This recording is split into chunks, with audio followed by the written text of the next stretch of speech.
Hello সবাইকে, good morning. আজকে আবারও একটি নতুন দিন শুরু করছি তোমাদেরকে সঙ্গে নিয়ে। আশা করছি তোমরা সকলে খুব ভালো আছো আর আমরাও বেশ ভালো আছি। আজকে বারটা ছিল রবিবার আর এখন ঘড়িতে বেজে গেছে সকাল 8:30। তো ঘুম থেকে উঠেছি অনেকক্ষণ আগে। এর মধ্যে হাজবেন্ড ছেলে ওরা রেডি হয়ে বেরিয়ে গেছে। ছেলের ওই যে অ্যাবাকাস ক্লাস থাকে, তো হাজবেন্ড গেছে ওকে দিতে, আর ওকে দিয়ে একবারে বাজারটাও করে নিয়ে আসবে। আর আমি গতকাল রাতেই ভেবে রেখেছিলাম যে সকাল সকাল উঠেই ব্যালকানির এই দিকটা পরিষ্কার করব। তো সেটা তো আর হলো না, কারণ বিছানায় থাকতেই হচ্ছে আমার বাবা ফোন করেছিল ওই 5:30-6টার দিকে। তো তারপরে বাবার সাথে কথা বলে আবারও একটু ঘুমিয়ে গেছি। তারপরে একেবারে উঠতে উঠতে প্রায় 8টা বেজে গেছে। তো 8টার সময় উঠে ফ্রেশ হয়ে ওই যে ওদেরকে পাঠিয়ে দিয়েছি। তারপরে এই যে ঘরের কাজকর্ম শুরু করেছি।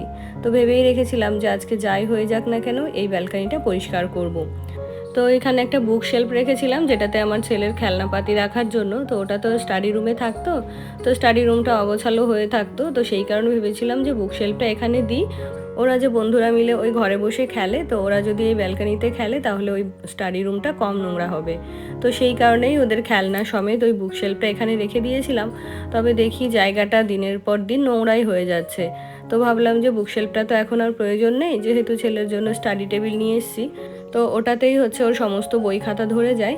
তো সেই কারণে বুকশেলফটাকে খুলে ভাঁজ করে মানে একদম ফোল্ড করে রেখে দিলাম। আর এখন এই যে ব্যালকানিটা পরিষ্কার করে নিচ্ছি। তো এই ব্যালকানিটা পরিষ্কার করতে এসে দেখি জানলাগুলো দিয়েও ভীষণ নোংরা, যেহেতু খুব একটা আমার পরিষ্কার করা হয় না। আর যেদিনই জিনিসটা মাথায় আসে যে আজকে ঘর ঝাড় দিতে দিতে পরিষ্কার করে ফেলি, সেই দিন হয় শনিবার, না হলে বৃহস্পতিবার, না হলে মঙ্গলবার। তো এরকম থাকে। তো সেই কারণে হচ্ছে এই জানলাগুলো আমার পরিষ্কারও করা হয় না। তো আজকে দেখলাম রবিবার, বারটাও ভালো আছে মানে ঝুল টুল ঝাড়ার জন্য। তো সেই কারণে এই যে জানলাটাও ভালো করে পরিষ্কার করে নিচ্ছি। আর এই জানলা পরিষ্কার করতে করতে চোখ যায় আমার ওই ব্যালকানির সিলিংয়ে। তো তারপরে ব্যালকানির সিলিং পরিষ্কার করেছি। এদিকে শুধুমাত্র আমার বেডরুম আর যে বড় বেডরুমটা আছে ওই রুমটা বাদে কিন্তু ওই স্টাডি রুম, তারপরে আমাদের লিভিং, ডাইনিং, এমনকি সিঁড়িঘর, সিঁড়ির সিলিং, তারপরে সিঁড়ির রেলিংগুলো সব কিছু কিন্তু আমি পরিষ্কার করে নিয়েছি। তো সেগুলো আর কি তোমাদের সাথে শেয়ার করা হয়নি। আর ওগুলো পরিষ্কার করতে করতে যেহেতু অনেকটাই বেলা হয়ে যাচ্ছিল, তাই ওগুলো পরিষ্কার করতে করতে এক ফাঁকে এসে ভাত আর ডালটা বসিয়ে দিয়ে গেছিলাম। আর একটু পটল ঝিঙে কেটে ওগুলোকেও সেদ্ধ হতে বসিয়ে দিয়ে গেছিলাম। তো এদিকে ভাত আর ডালটা তো আগেই নামিয়ে নিয়েছি। আর আজকে এই যে করছি পটল বাটা আর ঝিঙে বাটা সম্বার। তো এটা ওই যে পটল আর ঝিঙেটাকে সেদ্ধ করে ওটাকে বেটে একটু রসুন কাঁচা লঙ্কা বাটা দিয়ে মানে ভেজে নামিয়ে নিয়েছি। তো ওটা তো রেডি হয়ে গেল।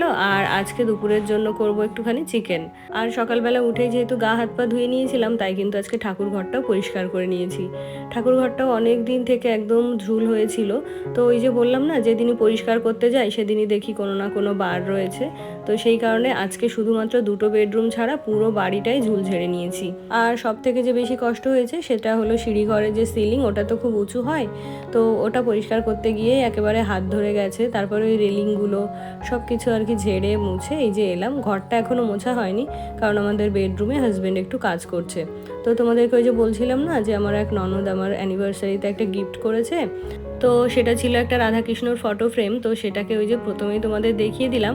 আর হাজব্যান্ড হচ্ছে ওই ফটো ফ্রেমটা লাগাতে গিয়ে এদিকে ঘরের জানলার যে পর্দার রড থাকে সেটাকেও একদম খুলে ফেলেছে। এমনভাবেই খুলে ফেলেছে যে ওটাকে আবার নতুন করে লাগাতে হবে। তো ঘরে এক্সট্রা ছিল বলেই রক্ষা। তো ঘরে যে এক্সট্রা ছিল সেগুলোই হচ্ছে পর্দার জন্য এই যে লাগানো হচ্ছে। আর এখনও কিন্তু ফটোটা লাগানো হয়নি। তো এই যে মশা মারতে গিয়ে কামান ডাকার মতো অবস্থা। তো শুধুমাত্র ফটোটা লাগাতে গিয়ে এদিকে পর্দা টর্দা খুলে নিয়ে বসে রয়েছে। আর ওইটুকু কাজ করতেই কিন্তু ও 2-3 ঘন্টা সময় লাগিয়ে দিয়েছে। তারপরে ওদিকে আমার রান্নাবান্নাও তো কমপ্লিট হয়ে গেছে। তো আজকে রান্না করেছি ওই যে পটল ঝিঙে ভর্তা, আর করেছি মাংস, আর করেছি একটুখানি ডাল। তো আজকে ওই সকাল আর দুপুরের মতোই রান্নাবান্না করেছি। আর রাতে একটু রুটি টুটি কিছু একটা করে নেব। তারপরে দেখো অবশেষে এই যে ফটোটা লাগানো হলো। আর এখন এর লেভেলটা ঠিক করে এই যে লাগিয়ে দিচ্ছে। তো হাজব্যান্ড কাজ করতে গিয়ে সময় নেয় ঠিকই, তবে প্রত্যেকটা কাজ কিন্তু একদম পারফেক্টভাবে করে। তো তারপরে দেখো ওভেনটা তো গরম ছিল, তো সেই কারণে এটাকে তখন আর পরিষ্কার করে যেতে পারিনি। তো এখন এসে ওভেনটাকে ভালো করে পরিষ্কার করে নেব।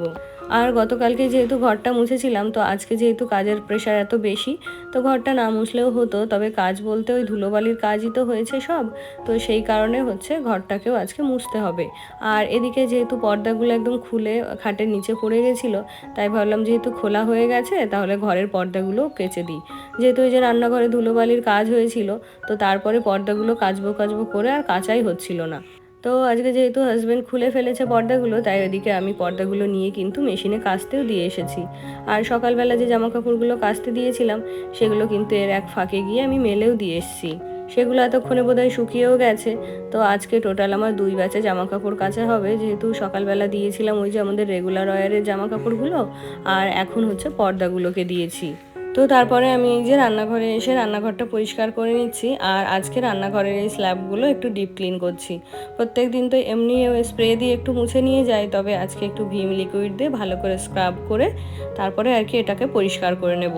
তো প্রত্যেক দিন সাবান না দিয়ে মুছলে এগুলো তো একটু তেল চিটে থেকেই যায়, তবে যেদিন একটু সাবান দিয়ে মুছি সেদিন কিন্তু এগুলো ভীষণ শাইন করে। তো এদিকে কিচেন কাউন্টারটপ তো আমার পরিষ্কার হয়ে গেছে, আর চিমনিটাও কিন্তু আজকে সাবান দিয়েই পরিষ্কার করে নেব। সাবান বলতে এই ভিম জেল দিয়ে। আর জানো তো এতদিন কিন্তু এই চিমনিটা আমি শুধুমাত্র কেরোসিন তেল বা তারপিন তেল দিয়েই মুছে ছেড়ে দিতাম, তবে লাস্টের যেদিন পরিষ্কার করি সেদিন কিন্তু আমি একটু এরকম ভিম জেল দিয়ে পরিষ্কার করেছি। তো তেল দিয়ে মোছার পরে ওই তেল চিটচিট ভাবটা তো থাকে, তবে তেল দিয়ে মোছার পরে যদি এরকম একটু সাবান দিয়ে মোছা হয় তাহলে কিন্তু চিমনিটা একদম ড্রাই হয়ে যায়, আর দেখতেও কিন্তু ভালো লাগে, আর একদম কিন্তু নতুনের মতোই শাইন করে। তো তারপরে দেখো রান্নাঘর তো পরিষ্কার হয়ে গেছে, আর এখন কিছু বাসন ছিল, আর যা বাসন বেরিয়েছিল রান্না করতে করতে সেগুলো তো রান্নার সময় ধুয়ে নিয়েছিলাম। আর এখন এই যে কড়াইটা ছিল, তারপরে এই আচারের বয়ামটা ছিল, তো সেগুলোকে এখন ভালো করে পরিষ্কার করে নিচ্ছি। তো চলো কাজগুলো গুছিয়ে নিতে নিতে তোমাদের কিছু কমেন্ট পড়ে ফেলি। তো আমার গত ভিডিওতে কমেন্ট করেছিল ভারতী দিদিভাই, তো দিদিভাই লিখেছে, খুব ভালো লাগলো বোন তোমার রান্নাগুলো, উচ্ছে ভাজা আমারও প্রিয়, মাছের মাথা দিয়ে মুগ ডাল অসাধারণ হয়েছে, ভালো থেকো সবসময়। অনেক ধন্যবাদ দিদিভাই তোমাকে, তুমিও খুব ভালো থেকো আর আমার ভালোবাসা নিও। তারপরে আমার গত ভিডিওতে আরও কমেন্ট করেছিল বিথিকা সরকার দিদিভাই। তো দিদিভাই লিখেছে যে জানো তো বুনু, আজ যখন তোমার ভিডিও দেখছিলাম তখন আমার ছেলে বলছে যে মা এই আন্টিটা তোমার মতো দেখতে নাকি এটাই তুমি। শুনে তো আমার তো হাসি পেয়ে গেল। আমিও বলছি যে হ্যাঁ অনেকটাই মিল আছে, আর তোমার ঠাকুর ঘরটা খুব সুন্দর। আর জানো তো বুনু, পুজো শেষ হলেই মনে হয় সব কাজই কমপ্লিট আর একটা শান্তি লাগে। হ্যাঁ গো দিদিভাই একদমই তাই, মানে পুজোটা হয়ে গেলে মনে হয় সব কাজ শেষ। আর বেশিরভাগ দিনই আমি ওটাই করি যে ঘরের সমস্ত কাজ কমপ্লিট করে তারপরে পুজোটা দিয়ে ঘরে গিয়ে একটু বিশ্রাম করি। তো পুজোটা যতক্ষণ না হয় ততক্ষণ মনের মধ্যে কিন্তু একটা টেনশন থেকেই যায়। আর তোমার ছেলের কথা শুনে আমারও হাসি পেয়ে গেল, সত্যিই তাই। আর আমি তোমার ডিপিতে গিয়ে দেখলাম তুমি কিন্তু আমার থেকে অনেক বেশি সুন্দর দেখতে। আর জানো তো দিদিভাই, আমার নিজের চেহারাই জানো তো আমার পছন্দ হয় না, তবে এটাই ভাবি যে লোকের ভালো চেহারাটা যে কারণে দরকার সেই ক্ষেত্রে তো উতরে গেছি। আর আমার মনে হয় মেয়েদের সুন্দর চেহারা প্রয়োজন হয় শুধুমাত্র ওই সম্বন্ধ দেখার সময়, তাছাড়া তো আমার মনে হয় না যে আর কোথাও মেয়েদের চেহারা দিয়ে মেয়েদেরকে যাচাই করা হয়। তো এটা বলেই মনকে সান্ত্বনা দিই যে সৃষ্টিকর্তা যেভাবে আমাকে সৃষ্টি করেছে সেটাতেই আমি হ্যাপি। আর তোমার ছেলের জন্য অনেক অনেক আদর আর ভালোবাসা রইল। তো তারপরে দেখো এদিকে রান্নাঘর পরিষ্কার হয়ে গেছে, আর এই ভিম লিকুইডটাও শেষ হয়ে গেছিলো। তো এই লিকুইডটা ঢেলে নিলাম, আর একটার মধ্যে পুরো রেখেছি আর একটার মধ্যে হচ্ছে জল দিয়ে একটুখানি পাতলা করে রেখেছি। তো যখন বাসন মাজা হয় তখন ওই জল দিয়ে গোলাটা দিয়েই বাসন মাজি, না হলে এই টা নিতে গেলে না অনেকটা ওয়েস্ট হয়ে যায়। তো সেই কারণে সবসময় ইউজ করার জন্য একটার মধ্যে রেখেছি আর একটার মধ্যে হচ্ছে জল দিয়ে গুলে রেখেছি। তো তারপরে চলে এলাম এই যে বেডরুমে। তো ড্রিল করার সময় বেডটা ঢেকে দিয়েছিলাম, তাই বেডশিটটা আজকে আর চেঞ্জ করব না। তবে এই যে ফার্নিচারগুলো ঢাকা হয়েছিল না, এগুলোতে কিন্তু ধুলো পড়ে গেছে। তো সেই কারণেই আর কি এগুলো ডাস্টিং করে তারপরে হচ্ছে ঘরটাকে মুছে নেব। তো এদিকে আবার ওয়াশিং মেশিনের মধ্যে পর্দাগুলো কাঁচা হয়ে গেছে, ওগুলো নিয়েও আবার ছাদে মেলতে দিতে যেতে হবে। তো এই যে বাইরে যা রোদ, এখন কিন্তু আমার ওই ছাদে বলো বা বাইরে জামা কাপড় মেলতে একদম যেতেই ইচ্ছে করে না। আর যেদিন অল্প জামা কাপড় হয় সেদিন কিন্তু আমি যাইও না, ওই ব্যালকনি দিয়ে ছড়িয়ে দিই, ওখানেই শুকিয়ে যায়। তারপরে আমার গত ভিডিওতে আরও কমেন্ট করেছিল ঝুমা দিদিভাই। তো দিদিভাই লিখেছে যে আমাদের ঘরেও শালিক পাখি, চড়াই পাখি বাসা করে। হ্যাঁ গো দিদিভাই, খুব সমস্যা জানো তো। ওই যে তোমাদের সাথে সেদিন শেয়ার করলাম, তারপরে কিন্তু আরও 2-3 দিন ওই কাজটা করে রেখে গেছে। তো কি বলো তো, গরমের সময় না ঘরের জানলাগুলো না খুললেও হয় না। আর সকালে ঘুম থেকে উঠেই আমি মানে চেষ্টা করি জানলা দরজাগুলো খুলে দিতে, মানে ঘরটা এতটাই গরম হয়ে থাকে, মনে হয় যে কোন জানলাটা খুলবো, কোনটা দিয়ে একটু ঠান্ডা হাওয়া পাবো। তো সেই কারণে প্রত্যেকটা রুমের একটা পার্ট করে হলেও আমি জানলাগুলো খুলে রাখি, আর ওগুলো দিয়েই হচ্ছে পাখি চলে আসে আর এসে ওই ঘরটা তো নোংরা করে রাখে। তো তারপরে এদিকে দেখো আমার ওই পর্দাগুলো কাঁচা হয়ে গেছে, আর এগুলো এখন ছাদে মেলে দিয়ে আসবো, আর বাকি জামা কাপড়গুলো তুলে নিয়ে আসবো। তো তোমাদেরকে বলছিলাম না আজকে অনেক কাজ করেছি, তো চলো ছাদ থেকে নামার সময় দেখাবো আজকে কি কি কাজ করেছি। আর জানো তো এই পর্দাগুলো তো হালকা কালারের, তো সেই জন্য পর্দাগুলোতে এমনভাবে নোংরাটা বসেছিল, দেখে মনে হতো পর্দাগুলোর কালার ফেড হয়ে গেছে। তো আমি তো ভেবেও নিয়েছিলাম যে পর্দাগুলো চেঞ্জ করে ফেলবো। তবে এখন কাচার পরে আমি তো পুরো অবাক যে এত পরিষ্কার হয়েছে, পর্দাগুলো এত শাইন করছে।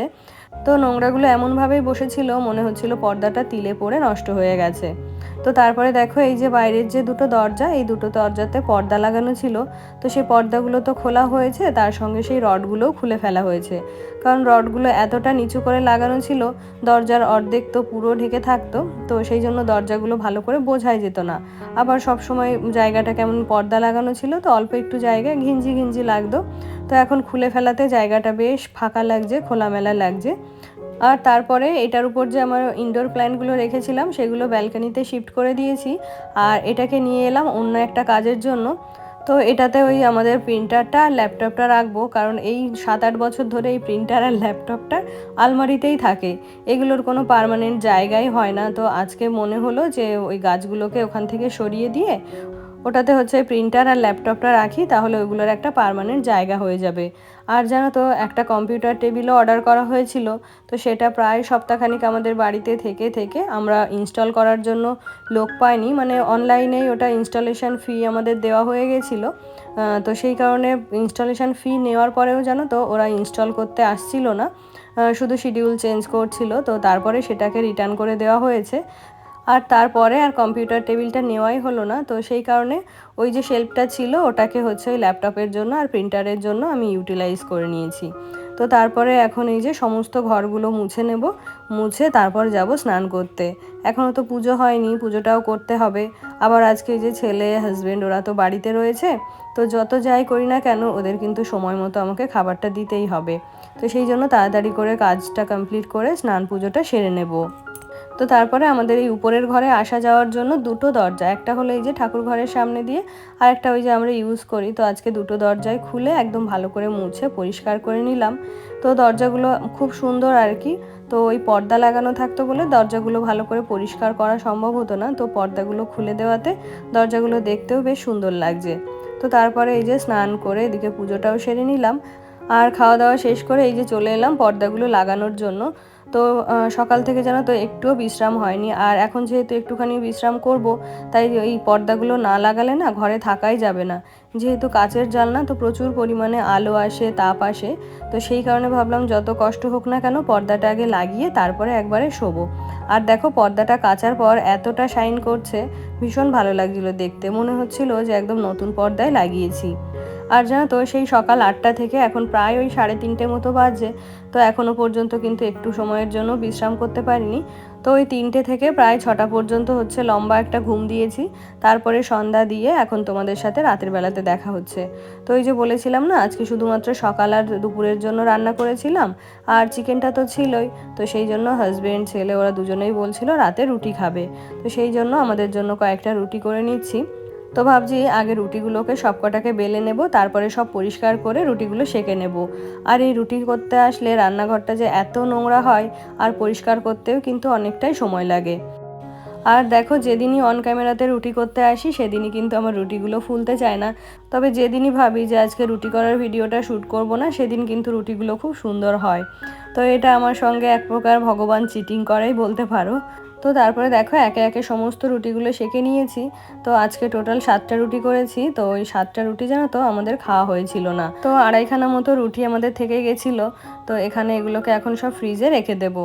খাবার দাবার জানো তো আমার খুব একটা নষ্ট করতে ইচ্ছে করে না। রাতে যদি এক বাটি ভাতও থাকে সেটাও কিন্তু আমি ফ্রিজে রেখে দিই, পরের দিন গরম করে সেটাকে খেয়ে নিই। তো এই যে চিকেনটা বেঁচে গেছিলো, তো এটাকে এখন রেখে দেবো। প্রত্যেক দিনই থেকে যাই, বলি না যে আমি হাজব্যান্ড খুব একটা পছন্দ করি না। তো এই যে যেটা থাকছে এটা দিয়ে কিন্তু কালকে ছেলে সারাদিন খেয়ে নেবে। আর কালকে ওর জন্য সেরকম কিছু রান্না না করলেও হবে। তো এখন এগুলোকে ফ্রিজে রেখে দেবো, আর যে বাসনগুলো হয়েছে সেগুলোকে এখন ধুয়ে নেব। আর রাতের বেলা এই কাজগুলো না করে গেলেও কিন্তু উপায় নেই, সকালবেলা এসেই হচ্ছে আমাকে রান্না বসাতে হবে। আর সকালবেলা যদি এসেই বাসন কোসন ধুয়ে রান্নাঘর পরিষ্কার করে রান্না করতে যাই তাহলে কিন্তু অনেকটাই সময় লেগে যাবে। তো সেই কারণে ইচ্ছে না থাকলেও রাতের বেলা কিন্তু এই রান্নাঘরের সমস্ত বাসন মেজে রান্নাঘর পরিষ্কার করে তারপরে আমাকে যেতে হয়। তো তারপরে দেখো বাসন টাসন মাজার পরে এই যে সিঙ্কটাকেও ভালো করে পরিষ্কার করে নিলাম। তো এখনও কিন্তু কাজ শেষ হয়নি। ওই যে আজকে মাংস খেয়েছে, তো রাতে দুধ খায়নি, সেই দুধটাকে জাল করে রাখতে হবে। আবার এই যে সমস্ত জলের বোতলগুলো খালি হয়েছিল, তো এগুলোকেও এখন ভরে রাখবো। তাহলে সকালবেলা ওই রান্না বান্না করতে গিয়ে এই কাজগুলো আমাকে না করলেও হবে। আর সকালবেলা যদি এই কাজগুলো করতে যাই তাহলে অনেকটা চাপের হয়ে যায়। রান্নাবান্না সমস্ত কিছু সামলে আবার জল ভরা বা এই এক্সট্রা কাজগুলো করতে গেলে অনেক তাড়াহুড়ো লেগে যায়। তো এই যে সব কিছু তো গুছিয়ে রাখলাম, আর এখন টেবিলটা পরিষ্কার করে যাব হচ্ছে ফ্রেশ হতে। তো এই রাতের বেলাও যেন তো আর একবার স্নান করতে পারলে ভালো হয়, কারণ এই যে এত কিছু করলাম, রান্নাঘর গুছিয়ে সমস্ত কিছু গুছিয়ে একদম ঘেমে নিয়ে কিন্তু স্নান করে উঠেছি। তবে এখন স্নানটা আর করবো না, কারণ এখন রাতের বেলা স্নান করলে আবার ঠান্ডা লেগে যেতে পারে। তো এখন ভালো করে হাত মুখ ধুয়ে নেব, আর জামাটাও চেঞ্জ করে নিতে হবে, কারণ ওই যে বাসন ধুয়েছি তারপরে ঘাম হয়েছে, তো গায়ের নাইটিটা একদমই ভেজা। তো এখন যদি এই ভেজা জামা কাপড়ে এসিতে যায় বা ঘরে শুতে যায় তো ওই ঠান্ডা ঠান্ডা লাগবে। তো স্নানটা তো আর হলো না, তো সেই জন্য জামাটা ছাড়বো আর হচ্ছে চুলটাও বাঁধবো। তো এখনও বলতে গেলে ঘুমোতে ঘুমোতে আমাদের আরও 1 ঘন্টা সময় লেগে যাবে। আজকে তবে এখানেই শেষ করছি, দেখা হচ্ছে নেক্সট ব্লগে। টাটা।